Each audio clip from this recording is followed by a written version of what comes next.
Hello everyone, स्वागत है आप सभी का इस वीडियो में। इस वीडियो के थ्रू हम लोग जीके जीएस के इंपॉर्टेंट क्वेश्चन डिस्कस करने वाले हैं। अगर आप किसी भी एग्जाम्स की प्रिपरेशन कर रहे हो तो ये वीडियो आपके लिए हेल्पफुल होने वाली है। सो स्टार्ट करते हैं वीडियो बिना किसी देरी के। पहला क्वेश्चन है आपका, finance bill of Indian government is presented in. अब आपको बताना है इंडियन गवर्नमेंट का जो फाइनेंस बिल होता है वो कहाँ प्रेजेंट किया जाता है, lower house, upper house, legislative council या फिर लेजिस्लेटिव असेंबली। तो अगर बात करें फाइनेंस बिल जो होता है इंडियन गवर्नमेंट का, तो ये कहाँ प्रेजेंट किया जाता है? आपका option number A, lower house, that means Lok Sabha. ये तो बताने की जरूरत नहीं है लेकिन मैं बता देता हूँ। नेक्स्ट क्वेश्चन है, who among the following was the first tribal speaker of Lok Sabha. अब आपको बताना है इनमें से कौन से जो हैं वो पहले ट्राइबल स्पीकर बने लोकसभा के। कल्पक्कम शाह, पीए संगमा, मेहरलाल जोशी या फिर जीवी मावलंकर। तो पहले ट्राइबल स्पीकर की बात करें तो आपका ऑप्शन नंबर बी करेक्ट हो जाएगा, पीए संगमा। अगला क्वेश्चन है, time of zero hour in parliament is. Zero hour का जो टाइम होता है पार्लियामेंट में वो कितने से कितने देर का होता है? 9 AM to 10 AM, 10 AM to 11 AM, 11 AM to 12 noon या फिर 12 नून टू 1 PM। तो अगर बात करें जीरो आवर के टाइम की पार्लियामेंट में तो आपका 12 नून टू 1 PM। अगला क्वेश्चन है, how many types of writs can be issued by the supreme court. Supreme court के द्वारा कितने टाइप्स के रिट्स होते हैं जिनको इशूड कर सकता है सुप्रीम कोर्ट? 4 टाइप्स के होते हैं, 5, 6 या फिर 7। तो देखिए सुप्रीम कोर्ट जो है ये टोटल 5 टाइप्स ऑफ रिट्स को इशूड कर सकते हैं। ऑप्शन बी करेक्ट हो जाएगा। अगला क्वेश्चन है, who has the right to transfer any case anywhere in India. अब ये किसके पास ऐसा राइट होता है कि कोई भी केस हो, किसी से भी रिलेटेड, मर्डर या फिर क्राइम, कोई भी क्राइम हो तो उस केस को कहीं भी ट्रांसफ़र किया जा सकता है। किसके द्वारा? District court, high court, supreme court या फिर द प्रेसिडेंट। तो आपको तो इजीली पता होगा सुप्रीम कोर्ट जो होता है वो सबसे ज़्यादा पावरफुल होते हैं। तो सुप्रीम कोर्ट के द्वारा उनको राइट होता है कि वो कहीं भी ट्रांसफ़र कर सकते हैं केस को एनीवेयर इन इंडिया। अगला क्वेश्चन है, in which part of the Indian constitution the fundamental right have been described. Indian constitution के कौन से पार्ट में फंडामेंटल राइट दैट मीन्स मौलिक अधिकार को डिस्क्राइब्ड किया गया है? पार्ट 1 में, पार्ट 2 में, पार्ट 3 में या फिर पार्ट 4 में? तो देखिए अगर बात करें कि फंडामेंटल राइट को इंडियन कॉन्स्टिट्यूशन के कौन से पार्ट में डिस्क्राइब किया गया है तो आपका ऑप्शन नंबर सी, पार्ट 3 में डिस्क्राइब किया गया है।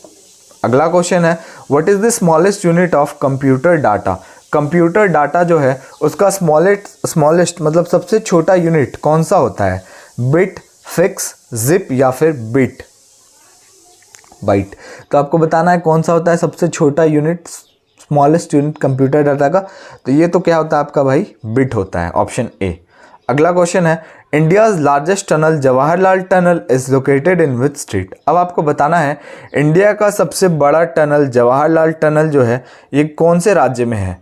केरल, असम, हिमाचल या फिर जम्मू एंड कश्मीर।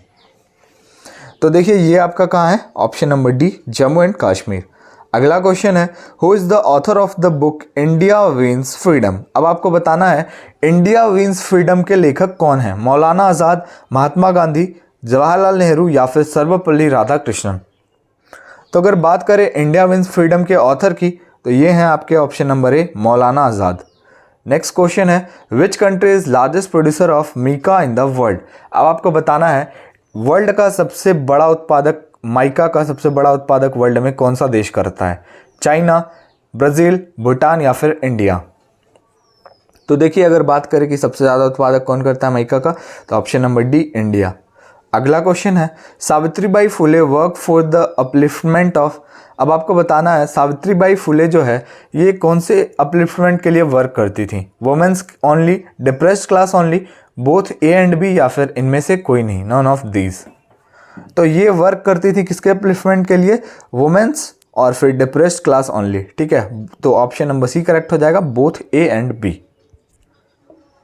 अगला क्वेश्चन है, which governor general of India introduce permanent settlement. अब आपको बताना है कौन से गवर्नर जनरल के द्वारा इंट्रोड्यूस किया गया इंडिया में परमानेंट सेटलमेंट। ये यहाँ पे आप देख लो कौन से गवर्नर जनरल, भारत के कौन से गवर्नर जनरल के द्वारा इंट्रोड्यूस किया गया परमानेंट सेटलमेंट।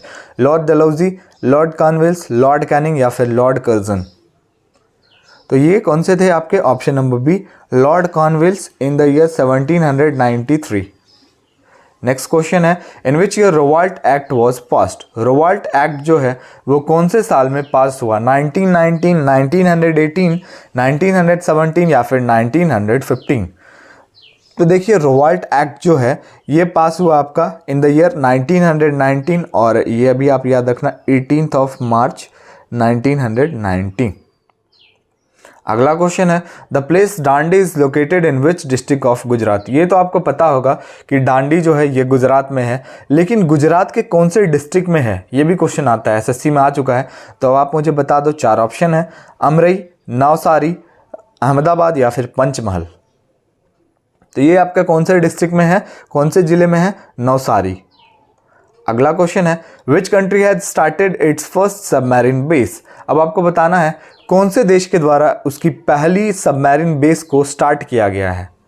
और सबमरीन का जो हिंदी होता है ना वो होता है पनडुब्बी, ये आपको याद रखना है। जिनको पता होना चाहिए कि सबमरीन क्या होता है, तो पनडुब्बी होता है सबमरीन का मतलब। तो ये कौन से कंट्री के द्वारा स्टार्ट किया गया है? तो ये आपका ऑप्शन नंबर डी, बांग्लादेश। को मुझे बता सकता है कि बांग्लादेश के पीएम का नाम क्या है? अगर किसी को पता है तो मुझे कमेंट में आप बताओ। Recently which Indian state has celebrated it's foundation day on 22 of March. अभी हाल ही में 22 मार्च को कौन से भारत के राज्य के द्वारा उसकी स्थापना दिवस मनाई गई है? बिहार, सिक्किम, उड़ीसा या फिर त्रिपुरा? तो ये आपका 22 मार्च को बिहार के द्वारा मनाया गया है। इट्स फाउंडेशन डे बिहार का होता है 22 मार्च, ये भी आपको याद रखना है। स्टेट्स के फाउंडेशन बहुत इंपॉर्टेंट है, कभी भी किसी का भी फाउंडेशन पूछ सकता है आपसे। What is the SI unit of temperature. Temperature का एसआई मात्रक क्या होता है? ये तो भाई पास्कल जो है ये किसका है आपका? ये है आपका प्रेशर का। जूल जो है ये है आपका एनर्जी का एसआई यूनिट, एनर्जी का जूल। और ये आपका ऑप्शन नंबर सी करेक्ट हो जाएगा। केल्विन जो है वो टेम्परेचर का है और एम्पियर जो है ये है आपका इलेक्ट्रिक करंट का, इलेक्ट्रिक करंट। जिनको याद है आप अच्छी बात है, और जिनको याद नहीं है वो एक बार लिख सकते हैं आप। Pressure pascal, energy joule, temperature kelvin and electric current ampere. Next question is, where is Saha Institute of Atomic Physics located. अब आपको बताना है Saha Institute of Atomic Physics कहाँ है। 4 ऑप्शन है, दिल्ली, कोलकाता, चेन्नई या फिर अहमदाबाद। तो अगर बात करें Saha Institute of Atomic physics की तो ये आपका कहाँ है? ये है Kolkata. Next one is, which governor general of India introduce doctrine of lapse. कौन से गवर्नर जनरल के द्वारा इंडिया में इंट्रोड्यूस किया गया doctrine of lapse? William Jones, Lord Cornwallis, Lord Curzon या फिर लॉर्ड डलहौजी। ये क्वेश्चन करवाया हुआ है मैंने, ऑप्शन नंबर डी आपका करेक्ट हो जाएगा। लॉर्ड डलहौजी के द्वारा इंट्रोड्यूस करवाया गया डॉक्ट्रिन ऑफ लैप्स। और हमने एक चीज़ और क्या देखा, कौन से गवर्नर जनरल के द्वारा इंडिया में इंट्रोड्यूस करवाया गया परमानेंट सेटलमेंट। तो ये कौन थे आपके? Lord Cornwallis. ये भी आपको याद रखना है, permanent settlement Lord Cornwallis and Lord Dalhousie के द्वारा डॉक्ट्रिन ऑफ लैप्स, भूलना नहीं आप। Where has the ISSF shooting World Cup 2023 started. अब आपको बताना है ISSF शूटिंग वर्ल्ड कप जो है 2022 का वो कहाँ स्टार्ट हो रहा है 2023 का? भोपाल, इंदौर, कश्मीर या फिर शिमला। तो ये स्टार्ट हो रहा है मध्य प्रदेश की कैपिटल भोपाल। ठीक है, तो वीडियो को ही एंड करते हैं। वीडियो अच्छा लगा और हमारे चैनल पे आप नए हो तो लाइक, शेयर एंड सब्सक्राइब जरूर करके जाएं। मिलते हैं नेक्स्ट वीडियो में।